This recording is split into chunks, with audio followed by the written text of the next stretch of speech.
Thank you, Carrie. I really like the title and the theme of this conference. It's a subject that I'd given some thought to before, these opposites in a single focus like this. I would like to suggest that there is a symbiosis between them. We're going to explore that possibility.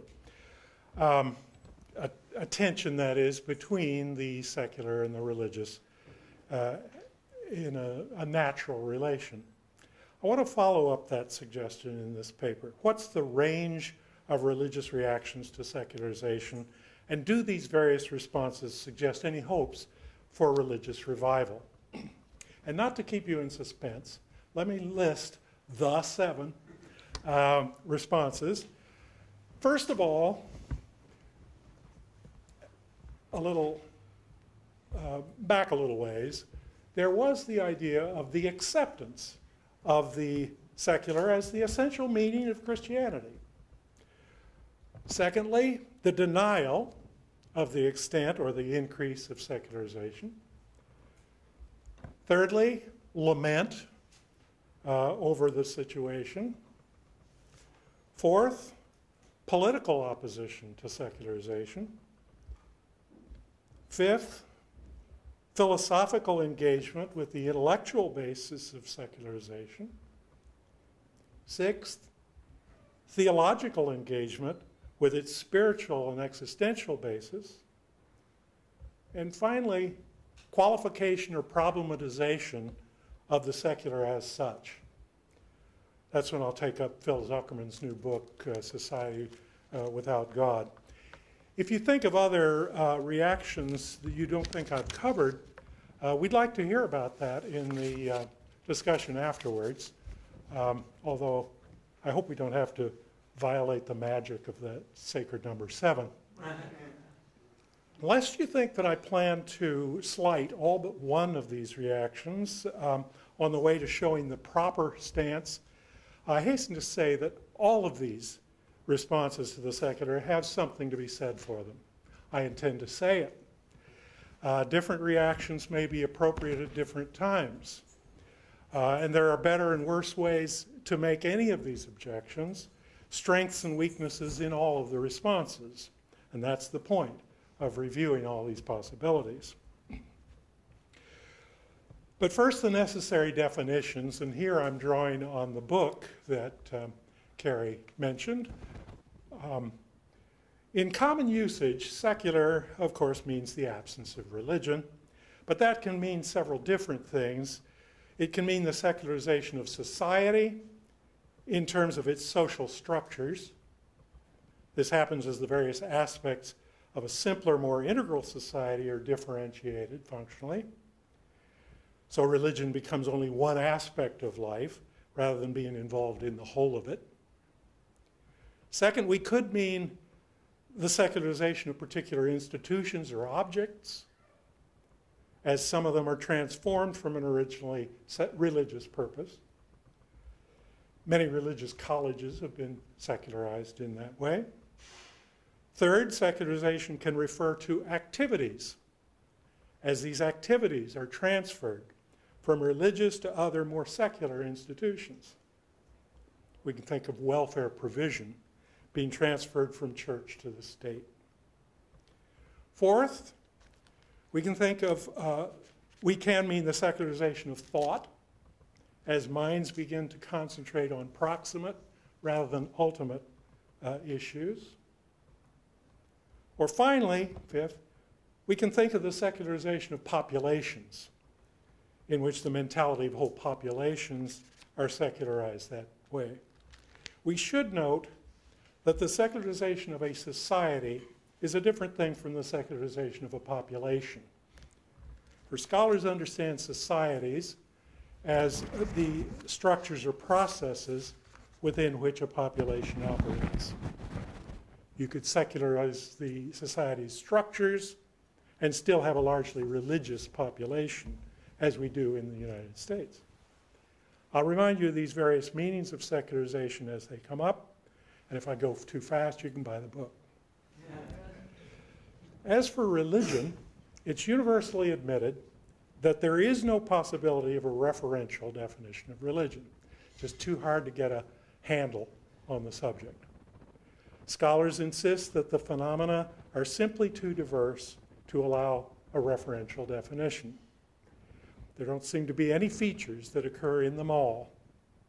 I agree that trying to define the thing, religion, is indeed impossible. But it's not impossible to define the word as opposed to the thing. The word in English usage would be a culture-specific definition. You do that by comparing it with neighboring terms.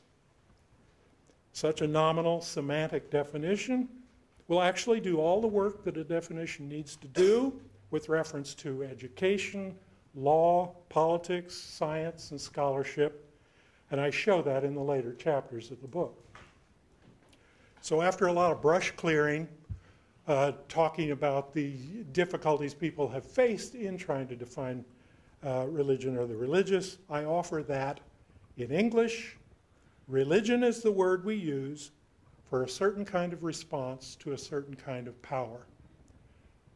The kind of response and the kind of power, I should say, the response and the power both being beyond any others in our experience. Let me repeat that. Religion is the word we use for a certain kind of response to a certain kind of power. The response and the power both being beyond any others in our experience. Now, that needs some fleshing out in practice, but that's the structure of all adequate definitions of the religious. As for spiritual, we seem to mean only the awareness of something uncanny in experience, the awareness of something that qualifies ordinary experience. So in English, spirituality is an aesthetic category where it lacks the kind of response to that awareness which would make it actually religious. This sort of ethical or existential response that marks the religious. So now we come to the first of the 7 religious responses to secularization. And that is to accept the secular as the secret meaning of Christianity. This was popularized by Harvey Cox in a book called The Secular City in 1965. He argued that the situation in the West at that time actually represented the triumph of essentially Christian values.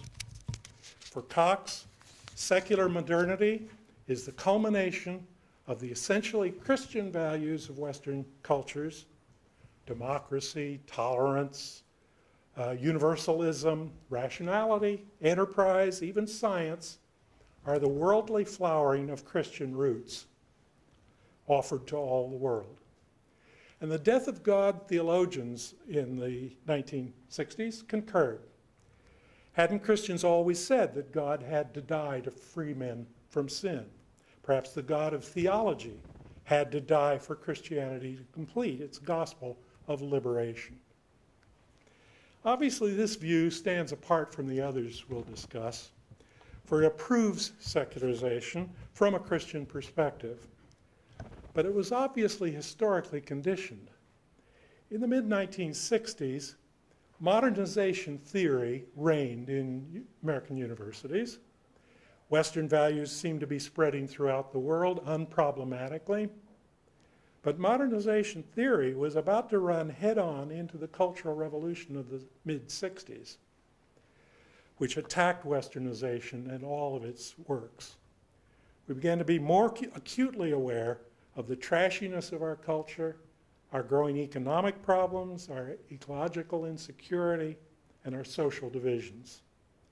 Since then, modernization has come to seem as much the problem as the solution. But if this viewpoint were toned down a bit, we would surely agree that many Christian values are becoming pervasive. This may not be as apparent to those who think of these values as mere common sense, but traveling to other societies or studying other historical periods would show that they are not common to cultures generally.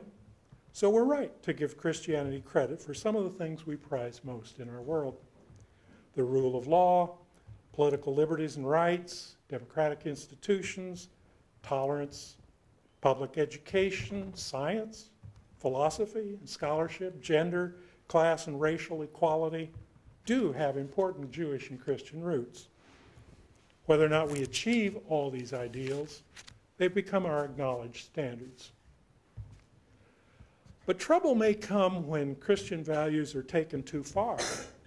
Richard Niebuhr used to explain that Christians can't absolutize their values, since only one thing can be absolutized, and that must be God. Secularized values are often absolutized and clash with other absolutized values. Institutions that are meant to serve these values can lose focus and end up serving themselves, their mere survival, rather than their original purpose. So without a value structure, without a prioritizing which reveals one's ultimate concern, these secularized values can cease to be a blessing. We see this in the values of political correctness. Things like tolerance, pity, equality, protestations of modesty, a horror of hegemony are hypertrophied Christian values. They're much more like Christianity than like evolutionary values or utilitarianism or Confucianism, say. And yet they aren't quite charity or true self-understanding or freedom or hope, because they're not harmonized by a transcending faith. They're not devoted to an ultimate end outside themselves. So Christians might object to the elevating even of characteristically Christian values. As for the question of revival, if secularization itself was considered a religious advance, the persistence of organized religion would constitute a setback. But we might think, a la Durkheim, that completed secularization would be an unstable condition. Viable societies would surely need something like a civil religion or a quasi-religious ideology to justify the sacrifices they must demand. Actually, history has already revealed a religious response to Cox's modernization. The revivals of many religions since the 60s, both here and abroad, has been unmistakable. Even if this is only a swing of fashion, secularity begins to seem a transient condition and not a developmental law. It makes one wonder whether secularism is only a stage within history rather than its manifest destiny. I can easily believe that a condition of tension between the mundane and the religious will be humanity's long-term condition. I just used the word fashion, and that raises a question about the concept of revival. Does becoming popular or fashionable amount to religious revival? Or is popularity the church's worst nightmare, making religion itself worldly? Any talk of revival needs to specify what the authentic state of religion is. We must decide whether we're looking for higher church attendance, political acknowledgments of religion, less X-rated entertainment, the decline of divorce, higher religious book sales. It's not a question I can settle for you here, but it's something to think about. The second response we listed was the denial of the extent or the increase of secularization. This is familiar from the work of Rodney Stark. Should note, however, that one of his first books was subtitled Secularization, Revival, and Cult Formation, anticipating the theme of this conference. Later he claimed, though, that the so-called medieval age of faith was a mirage, so that secularization itself became a mirage. After I found that article published 3 different places, I offered a rebuttal. For the Middle Ages were certainly an age of religious culture, though maybe not of Christian faith. Medieval Europe may have been pagan, but that didn't mean it was secular. And if you look for religious culture today, it obviously is waning. But what about religious faith? The adherents of the world's major religions are clearly increasing. partly as the world's population grows, and partly as those religions absorb more localized belief systems. The so-called secularization hypothesis that predicted the disappearance of religion is only clearly working in limited areas. The type of secularization that is questioned here is the secularization of populations, that generalized secularization of belief. But if you were looking for religion within our culture, within family law, education, artistic patronage, holidays, architecture, political administration, language, natural philosophy, and 100 other areas, a different picture would emerge. There were times when warships were literally baptized, christened with the names of saints to protect them in their missions. There were times when corporate records were marked with a cross before being filed to attest to their authenticity. We could use some of that. There were times when medicines were prayed over before being swallowed. So the area covered by religion could be shrinking, even though the head counting told another story. There may be more self-identified believers, but their religion might be a much narrower thing. Does religion deserve the name if it doesn't make a difference? People say that religion in America is a mile wide and an inch deep. They're probably referring to our lack of theological knowledge or interest. So we have to ask whether theology is the essence of religion. Or is it faithful service, or prayer, or celebrating the rites of passage? We can ask about the condition of religion rather than its popularity. And we will probably be reminded that religion is much more likely to change its forms than to decrease. So what we're saying is that the denial of secularization may depend on the operational definition of religion being used. As for possibilities of revival, of course, a denial of secularization would not admit that revival is needed. But knowing what aspects of religion were increasing or holding steady might still be an open question. The third response, lament or warning, was for long characteristic of Richard John Newhouse. For years, he refused to dignify secularization by discussing it head-on in First Things. And this was ironic, given that resistance to a political and cultural secularization was the whole point of that journal. Then a month before he died, Newhouse surveyed the subject in a long article called Secularizations to make sure he was acknowledging it in his own terms. Here we're talking as much about feelings as ideas. That doesn't mean it's less important than the reasons we'll be talking about later. As C.S. Lewis argued in The Abolition of Man, to try to separate the life of the mind from the life of the emotions is artificial. Emotions can be true or false. They can be reasonable or not. And emotions are the motive force behind moral behavior, binding personal energy to intellectual judgment. If we were disembodied minds, feelings might be unimportant. As things are, feelings help validate what some call the natural law, or what Lewis called the first platitudes. Academics may be very emotional, but probably feel we should concentrate on the reasons for our judgments on secularity. But I don't think that feelings can be dismissed. In the 1950s and 60s, the public face of secularism was a spreading communism. It was impossible to view that threat dispassionately.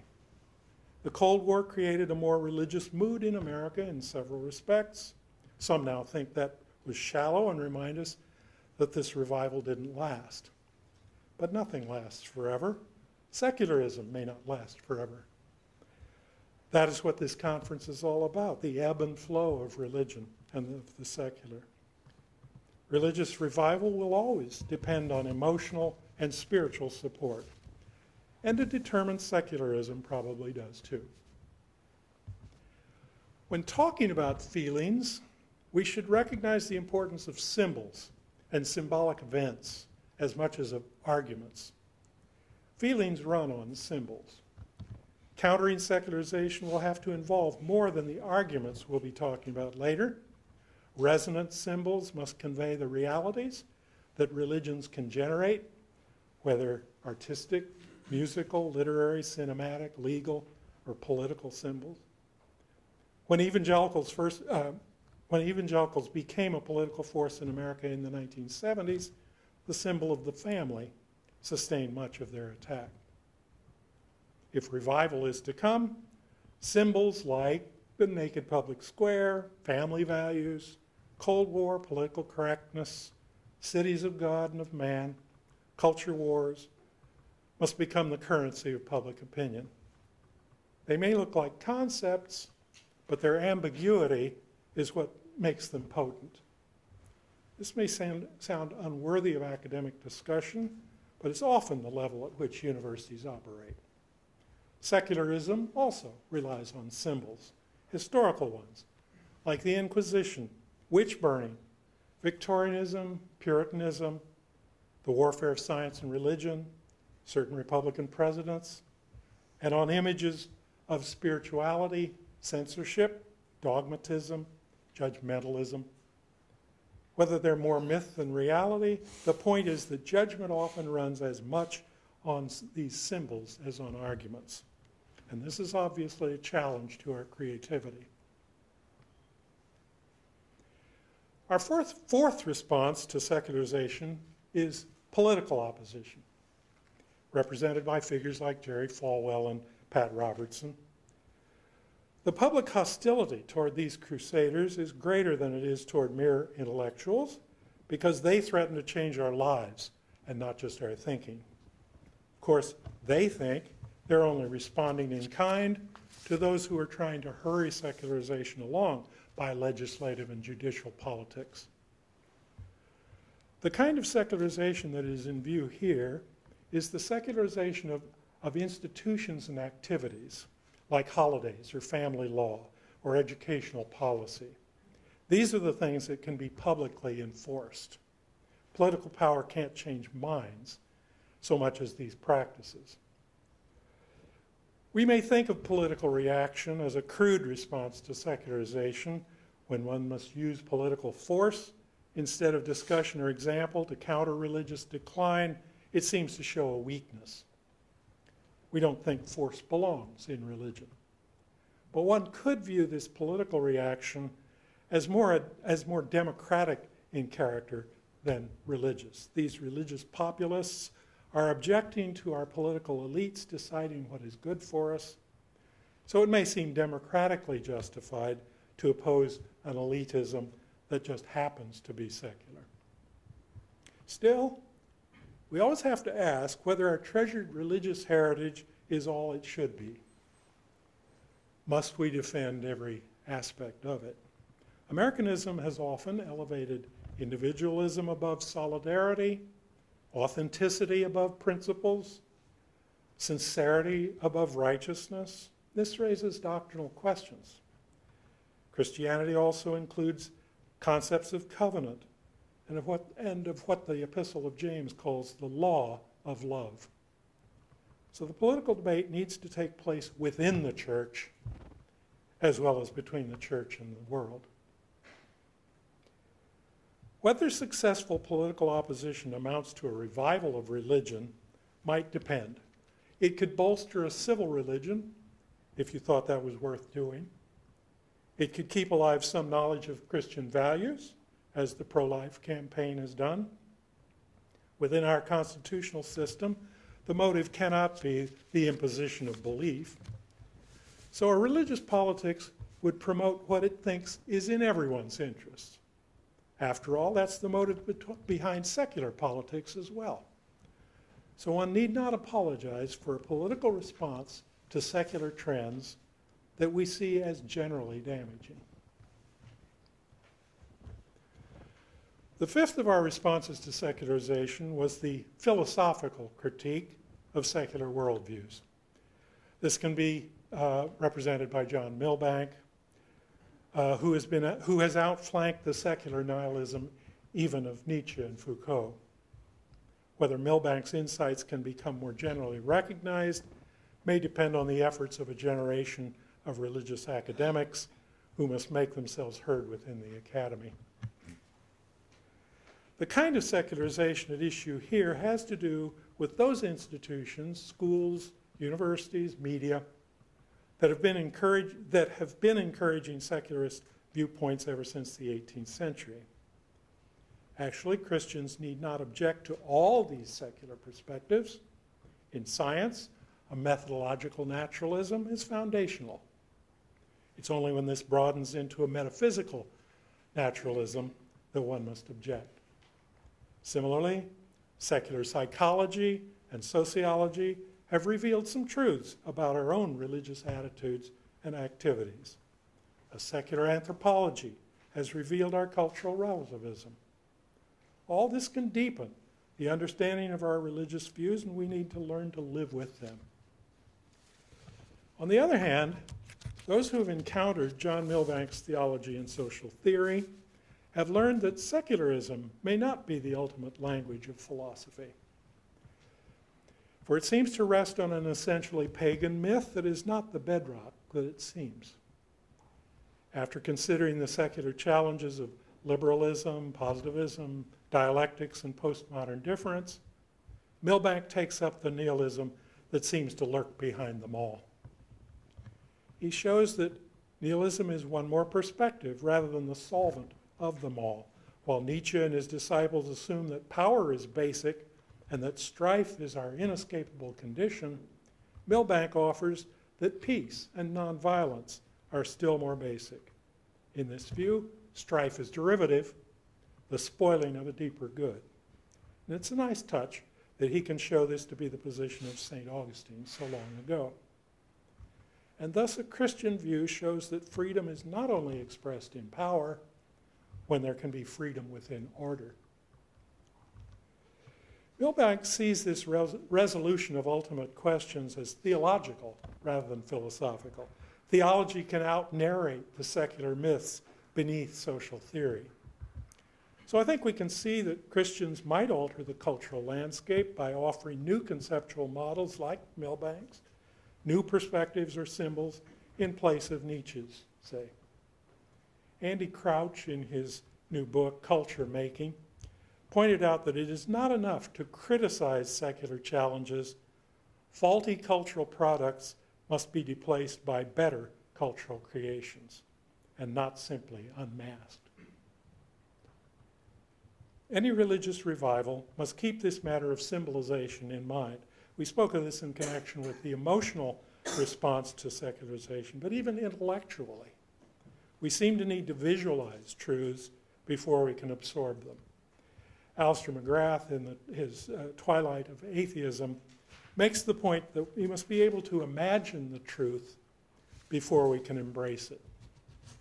Actually, he cites Nietzsche as his source for that. I thought that was a wonderful point. You may remember T.S. Eliot's talk of finding objective correlatives for one's poetic insights. Secularization will not be defeated in some Platonic heaven of academic argument. Battles could be won up there without affecting life in our courts, legislatures, schools, hospitals, news and entertainment industries. In the long run, philosophers may be our kings, but in the meantime, bumper stickers rule. Religion today is constantly up against the symbols of the unencumbered individual, symbols such as self, career, relationships, independence, choice, identity, self-esteem, a lot of them aren't there, rights, lifestyle. None of them are favorite words, I suppose. The sixth of our responses to secularization is a religious or spiritual critique. While the philosophical response we just mentioned was to show the intellectual limits of secular ideas, a religious critique points to the spiritual limits of a secularized existence. Perhaps the most notable recent response of this kind is philosopher Charles Taylor's A Secular Age. Taylor called on much more than philosophy to show the spiritual roots and the spiritual poverty of secularization. So it's not just the intellectual failings of secularity that he means to uncover. His primary appeal is to the concept, or actually symbol, of human fullness, his term. That is, to our fading sense of human flourishing. His narrative of Western secularization draws on the history of art, society, politics, economics, diplomacy and war, as well as philosophy. The thesis of Taylor's work, or if Professor Casanova is correct, the thesis of one of the several works that are collected in that volume, is that secularization has not been primarily a philosophical or scientific development. They serve primarily to explain our new viewpoints to us, are no longer spiritually compelling and only raise objections. Christianity itself was involved in many of these crucial social and political changes, as Harvey Cox pointed out so long ago. But I guess Taylor is saying that there is a cultural lag in creating the symbols adequate to new religious insights. This lag allows for unbelief and resistance for those who seek such freedoms. Anyway, in Taylor's view, secular philosophies did not originate the process of secularization, but resulted from this moral and symbolic crisis. Recent ideologies are themselves quasi-religious. They promised human fullness, but have created only the fantasy of the autonomous individual. Taylor's concept of human fullness keeps popping up in the book, reminding us of how we deal with human needs or don't deal with them. The ideologies that promise to deliver this good have largely disappeared, leaving broken idols. So Taylor's book is about the current condition of belief within a West that is struggling with its challenges. The arts, which used to embody our meanings, now think that leaving meanings open is a requirement. In short, Taylor has out-narrated the rationalistic secularization myth by showing how that narrative fits within his own. If it is a help toward revival, if it's to be a help to his revival, toward Christian revival, his erudition will need to be transformed into a curriculum in which secularization is problematized. That is, we need to learn how to teach about secularism and not just teach secularism before serious cultural reconstruction can begin. Finally, seventh, there may be the possibility of problematizing the very concept of secularization. Is completed secularization, a total absence of religion, a possible existence? How viable, for example, were the officially secular societies of the communist era? How functional or coherent were they? Were their failures due to particular circumstances or intrinsic to their anti-religious nature? Up till now, and if I'm wrong, you'll correct me in the Q&A. Up till now, all of our studies of secularization have been studies of the process of declining belief and not studies of the state of unbelief. I've not met any that were the latter. We haven't been studying how things work in the absence of any religious secular tension whatsoever. What we study are societies in the process of secularization, but not a final condition of secularity. The closest thing I've run over to a study of completed secularization may be Phil Zuckerman's new study of Denmark, the country that he identified, the country in all the world that registered the least measurable evidence of religion. We've heard some other nominees for that distinction in lectures. But the book is titled Society Without God. Zuckerman admits that he could not have titled it Society Without Religion. For while the 150 Danes that he interviewed were hardly ever aware of thinking about God or considering Christianity, the great majority identify as Christians in some cultural sense. Only 3% of Danes claim to go to church on any given week. But 83% voluntarily make the traditional payment to support the state church. Half say they think they believe in a God, though only a fifth say that this is important to them. But many more than this are married in church, baptize their children, have them confirmed, and keep the old holidays. They like church buildings, don't like to be called atheists, and have some understanding that their values go back to Christian roots. But what interests Zuckerman is how insignificant these vague feelings are to life in Denmark. As an atheist/agnostic himself, he's happy to point out how well the country runs without any obvious religious faith. Denmark scores very high on measures of social success like health, welfare, low crime levels. Certainly better than the United States on all these measures. He sees the U.S. as a country run by fundamentalists where politicians have to claim to take their orders from God. That seems to be the view from San Bernardino County, where he lives. But there's something in his description of Denmark that Zuckerman barely seems to notice. He does admit that children pick on classmates who are religious. As college students, religious believers are ostracized. Those he interviewed repeatedly told him that religion was an absolutely taboo subject. As one put it, in Denmark, the word religion is one of the most embarrassing words you can say. The word God, I'm sorry. In Denmark, the word God is one of the most embarrassing words you can say. Parents never talk to their children about religion, nor did their parents before them, he reports. Evidently, Danish society lacks any vocabulary by which to discuss religion or religious feelings. Zuckerman surveys many possible reasons for the decline of belief, but he never considers this matter of cultural fashion.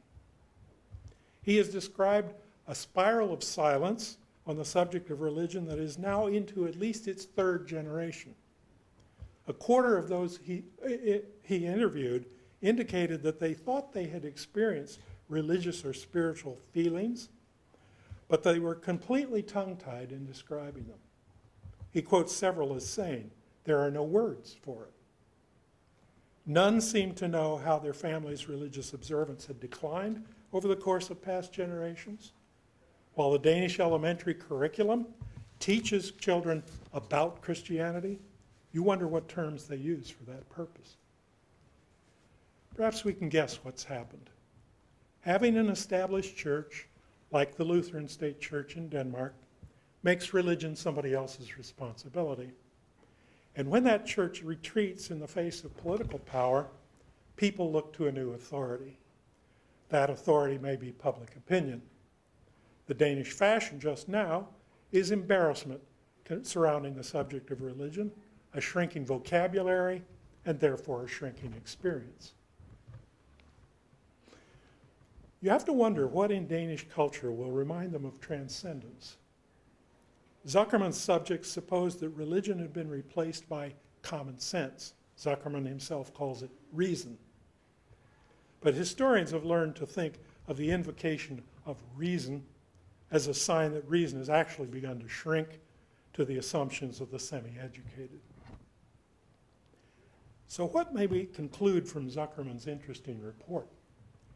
Maybe that a small and homogeneous society like Denmark, that nobody bothers and that doesn't depend on notable creativity or initiative, can ignore ultimacy. Was this what Kierkegaard noticed some 150 years ago? Zuckerman calls it contentment and can't think of anything he would wish for their society. But what about the transcendence that inspires art and all the things of the spirit?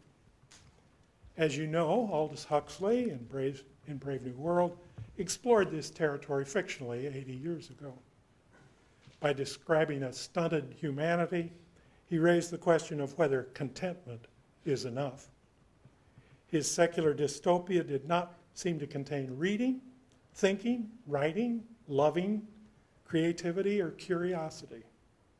We may soon see whether Huxley was prescient. Zuckerman puts contentment in terms of absences, of crime, of hunger, of illness. But surely human fullness must also include some sort of project for one's life and one's society. It doesn't occur to Zuckerman to see Denmark as Cox might have, with completed secularization as the apotheosis of Christianity. And I would think that Cox himself would want more than just a lack of social friction to indicate that the kingdom of heaven had arrived on earth. Studying officially secular societies, such as the former communist states, would be a very different matter. They would have admitted they had not eliminated all vestiges of religion. Sociologists would surely detect an ideological orthodoxy that was functionally religious. But we would expect that the material and spiritual failures of these regimes would show up in all sorts of data. We can already symbolize them by those societies by the walls they built around themselves. It is not hard for history to judge societies that must keep their inhabitants from escaping.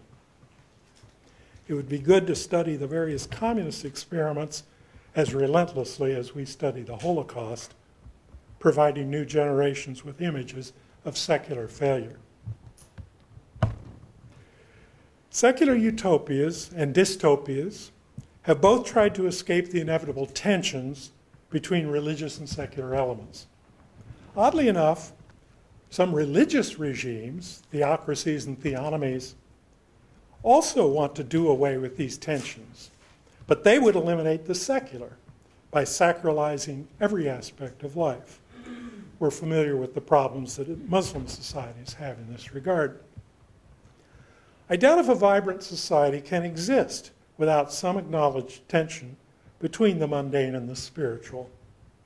Humans are ordinarily amphibious in this respect, being native to both these elements. Philosopher Charles Taylor calls it being cross-pressured. Such tension must be a natural condition. Reinhold Niebuhr used to say that humans are part of the material universe, but also transcend it, and it is from that paradox that religion is born. So finally, one must ask what hope there could be for religious revival in a situation like Denmark's.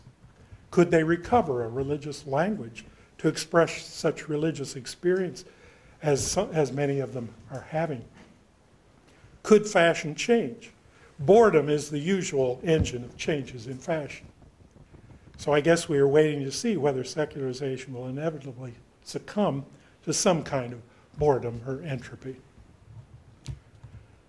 So there are the 7 responses I've noticed. When you think about it, they touch on theological, sociological, psychological, political, philosophical, spiritual, and existential aspects of the subject. Secularization is a big subject.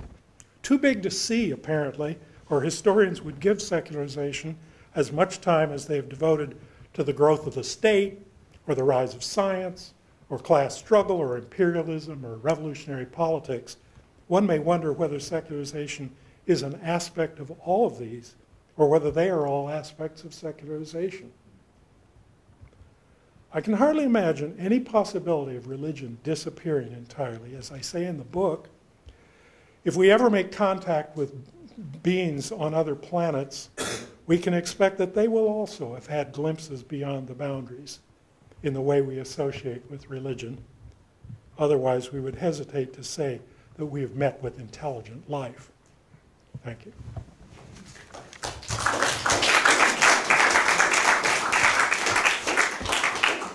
Thank you, Professor Sommerville. We have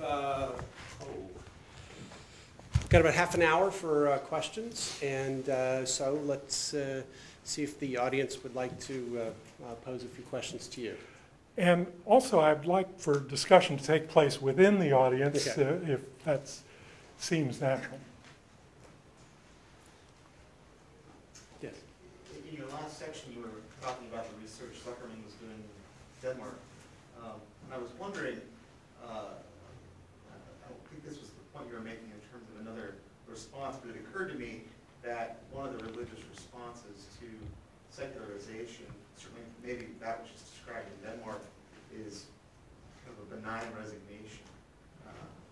And I On the wondered, part of the religious? on the part of Danes. Oh, okay. Well, I guess this paper did not talk about the response of the secular. These are religious responses to secularization. But it could be. I wondered at that as a response, maybe by the religious as well. I mean, Well, is no response a response? I guess that's sure. Well, okay. I would, Yeah. maybe you don't think so. No, point well taken. But it strikes me that not every response is either cognitive or emotive. There's in some senses, a sense of was a paper that was given a bit earlier today, or no, I think it was maybe by I forget a lot of papers, but it talked about whenever a church was remodeled and closed for several weeks, that the habitual sort of closing of the church, or the habitual practice of attending worship, that the effect of the closing of the church, people didn't return, and that itself, sort of that. So this resigned, would be the response of the formerly religious who, in the process of secularization, switch to the other side. yeah, well, I guess. Yep.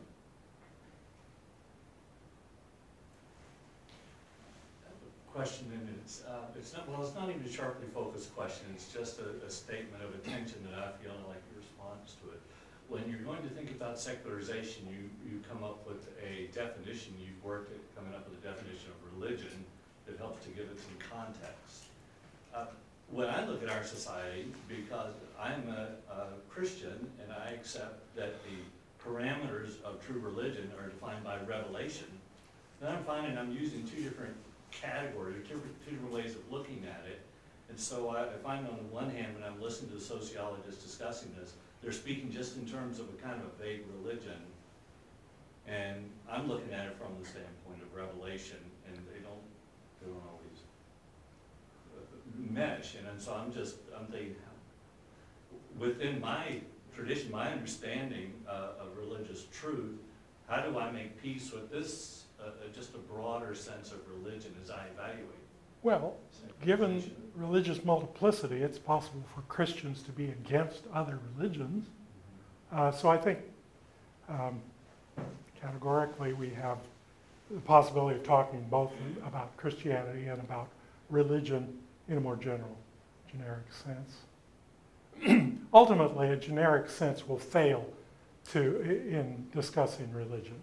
But my definition is an analytical one, not content. It has no content. Well, I'm not thinking of the analysis of religion, but the analysis of secularization, and the evaluation of secularization, and how do we respond to secularization. And I will sense that some sociologists are very pleased that the secularization isn't as extensive as we thought because there's all this religion going on.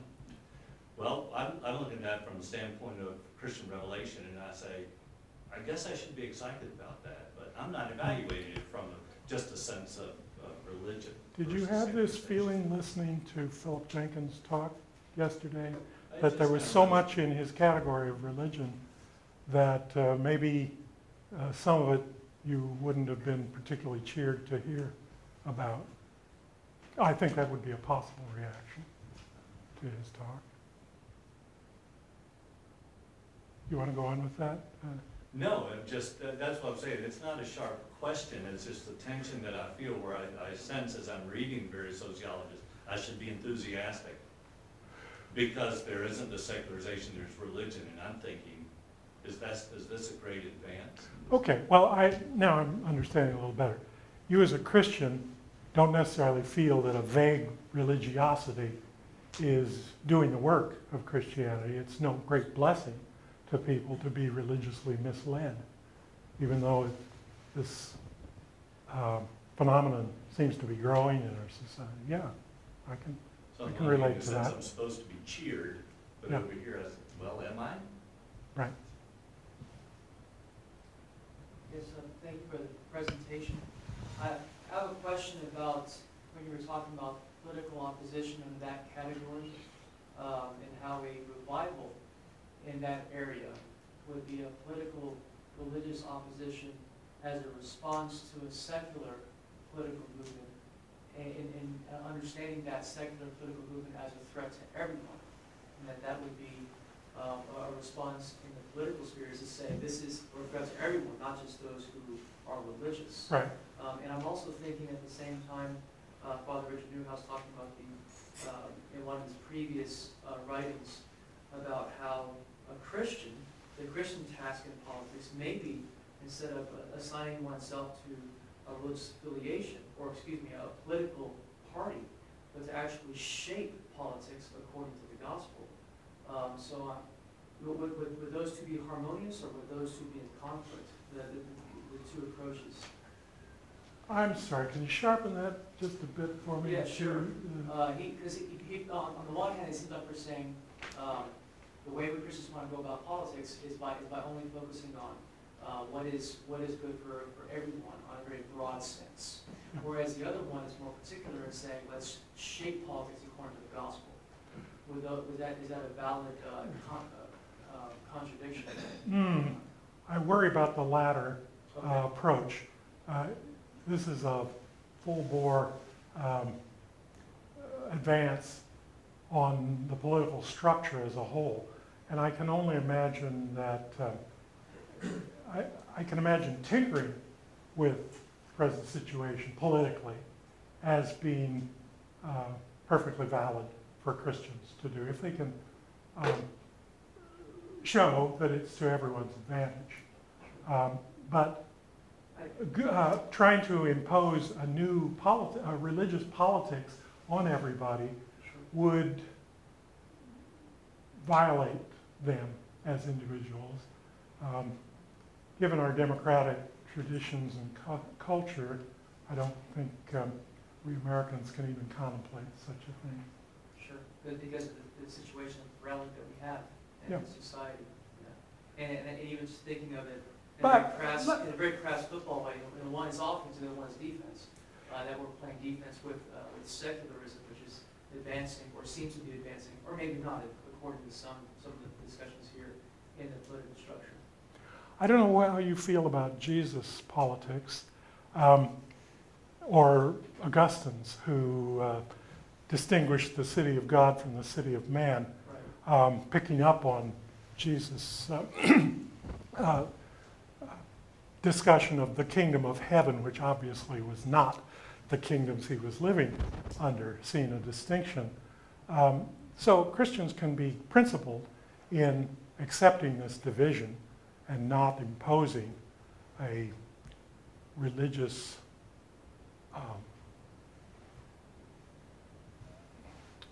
so we're groping for a religious settlement on a society that's not all on board. Sure. Yes? Yeah, I have a couple questions that relate to first your categories that you presented. I don't know if these are additions to your categories. But they have to do also with some of the questions you raised that I think you just left them out as questions as to how do we define what constitutes religiosity in order to measure changes. So the first has to do with intensity or salience of commitment. So you may have, I think you gave the examples of people maybe christening a ship or praying before swallowing a pill. And there are all kinds of, I guess, practices and habits that maybe have died out on a broad level, on a broad cultural level, but perhaps those who do stay, those who do go to church, are more aware, maybe more theologically informed than we used to be 50 or 60 years ago, have to choose the commitment, have to face opposition a lot more, and that may not be seen as a decline. And so this idea of a creative minority that Jenkins talked about, and you're referring to Pope Benedict, So I'm wondering just what the status of that would be. Is that secularization, or what is that? The other question, the other concept might be about the nature of authority, and whether, again, you might have coercive authority that can impose a lot of punishment, but then once that shifts into an authority that's based more on trust or something, you obey not because you're going to be punished, but because you just trust that the people are worth obeying. And I think these two changes are both happening in the Catholic Church among the present generation, and it's hard to conceptually figure out if this is a decline or what is this? Is it just change, transformation? What do you call this? I think what you put your finger on is the crudity of the ways we have of measuring secularization. They are clumsy. And I've felt that often in listening to talks on the subject. It's a marvelously, the topic itself lends itself toward terrific sophistication that we've not hardly begun as yet. Polling data, what does it tell us? There are ways of measuring polling data involving intensity of response, but I haven't seen many studies done using those methods. I don't know how to react to your second question, but I take your point. Yes? To follow up on this gentleman's metaphor he's using about the football, I just want to see if I have something about your, sort of an underlying assumption about your talk correct. And that is that you were saying that secularism is on the offense and therefore Christians are on the defense, and it's sort of this approach in secularism that we must fight. And there's a strain in your talk that it seems like that, and I've seen this strain in a lot of the talks, that secularism is the enemy that Christianity must do battle with. Even the message from the provost in our program seems like there's an element of that secularism is the enemy and Christians must do battle with. And there's an element of that in your talk, it seems. Yet at the end of the talk, you come to the thing, you say that communist Russia was an attempt at a secular utopia that failed. And then you turn right around and say that, but then of course we have examples of Muslim societies that have an attempt at a religious utopia that fails. It seems like well, they're having problems. I'm not saying they failed. Yeah. The assumption being that as Christians you wouldn't necessarily want to defeat secularism, that you're not necessarily shooting for that tension. Well, but it's the tension I'm more interested in. Yeah, I think the tension is what I'm happiest with. I don't think I would be happier with in a religious regime, in a theonomy. And to use your phrase, I think you were, unless like this gentleman here, I've mixed up too many talks, about the ebb and flow. Yes, ebb and flow of the religious and the ebb and flow of the secular. And you're really interested in that ebb and flow. Is that correct? I think, well, yes, but I haven't made a study of it. There was something you said a minute ago that I wanted to respond to. Maybe it'll come to me as I take another question.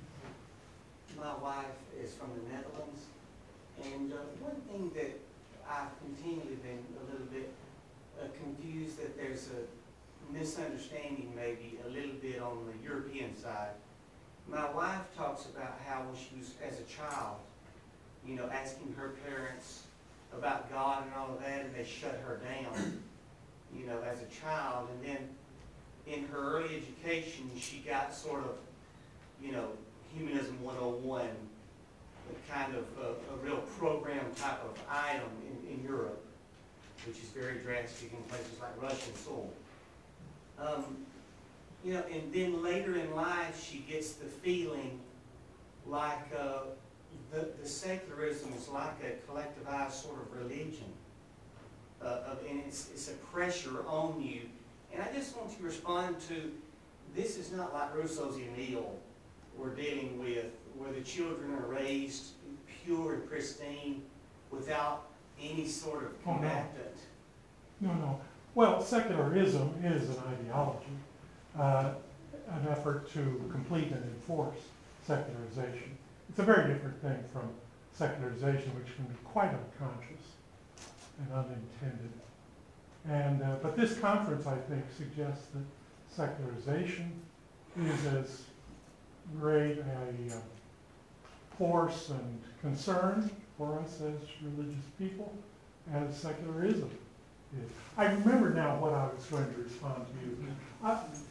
You were indicating that a secularist wandering into this room would think, what are these people talking about? It's the religious who are pressing on us.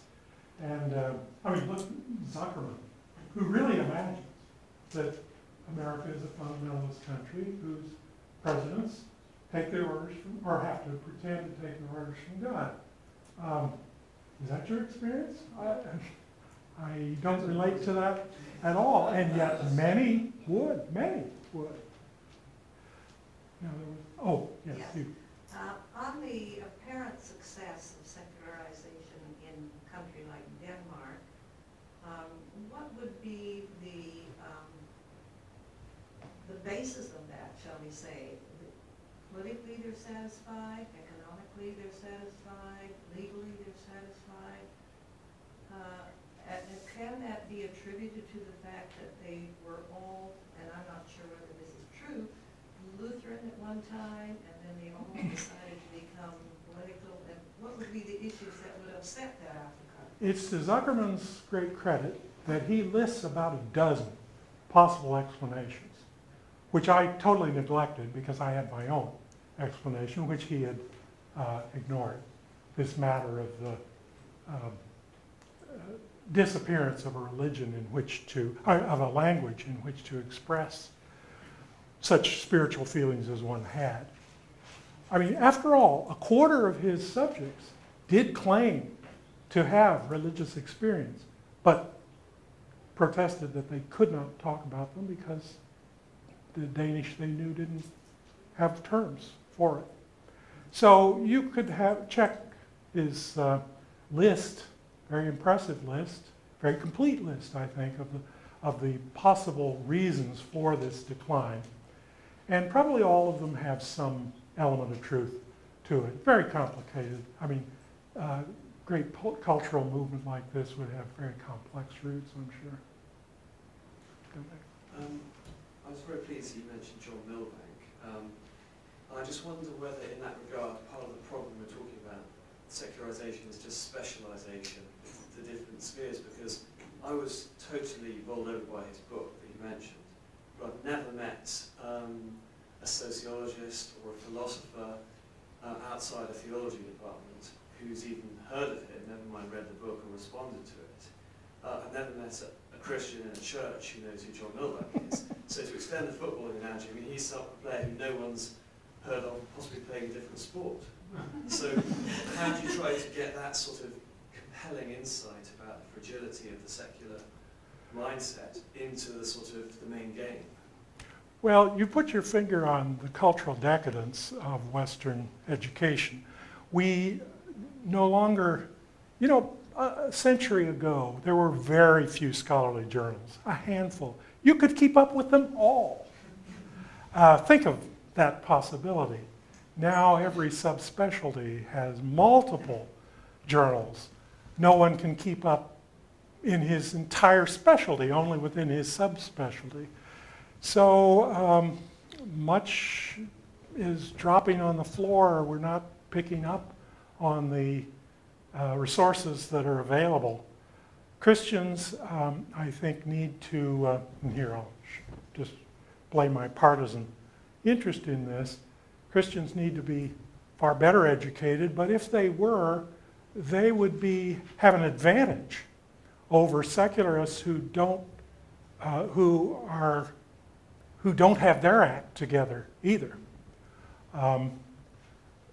Milbank will continue to be available for us to spring on our conversation partners until, and they won't have a response because they're not developing one at the moment. They haven't seen the reviews of him, and indeed the relevant journals may not have reviewed the book it shows the fragmentation of our cultural life, which is a very obvious and discouraging fact about the academy.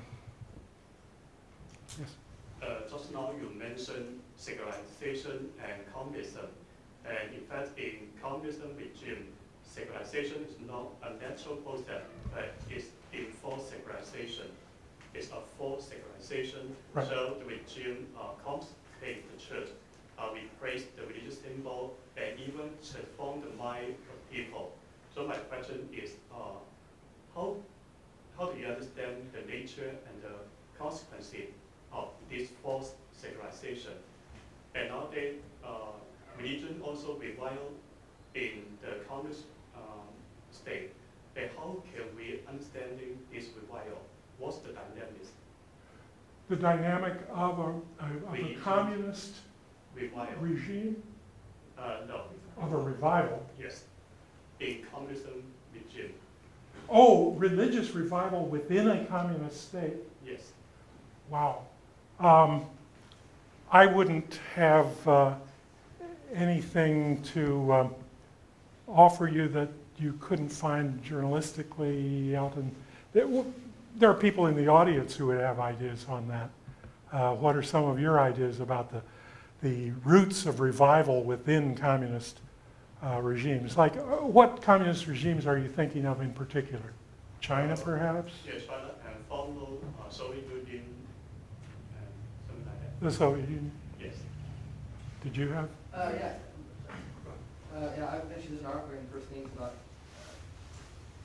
it's called China's Catholic Moment. I was just reading earlier it's about the revival going on in China and how, kind of like it was comparing what went on with Constantine, seeing the Roman Empire, seeing Christianity as a binding social force, right? The communists are kind of seeing religiosity, specifically Christianity, because it's not an Eastern phenomenon. It came from the West as something that could help solidify society, especially as society in China becomes more urban. So, I remember that article saying that they've singled out Christianity as useful in this regard, whereas other religions might not be. The Eastern religions like Feng Shui and some of the other ones, you don't find as useful as something like Christianity. Interesting. But that's got to be a very complex situation and would be a wonderful thing to devote oneself to. Are we? Maybe time for one more. Yeah, you were quoting from Charles Taylor, and if I recall correctly, you said that the desirable end that Charles Taylor postulated, the desirable end for man, was a state of fullness, human fullness. And if that's correct, then I'm wondering, what are the qualities of a person who lives fully? Yes, I don't suppose that he imagines that we're going to settle that issue to everyone's satisfaction. But it's the direction we ought to be moving in, and to try to resolve human fullness in other objective categories is not going to be the direction for us to move in. So I'm not sure what all he would pack into his own view of that, but this is the conversation we ought to be having, is what promotes human fullness. Unless the university is talking about the human good, then it deserves to sink further into irrelevance.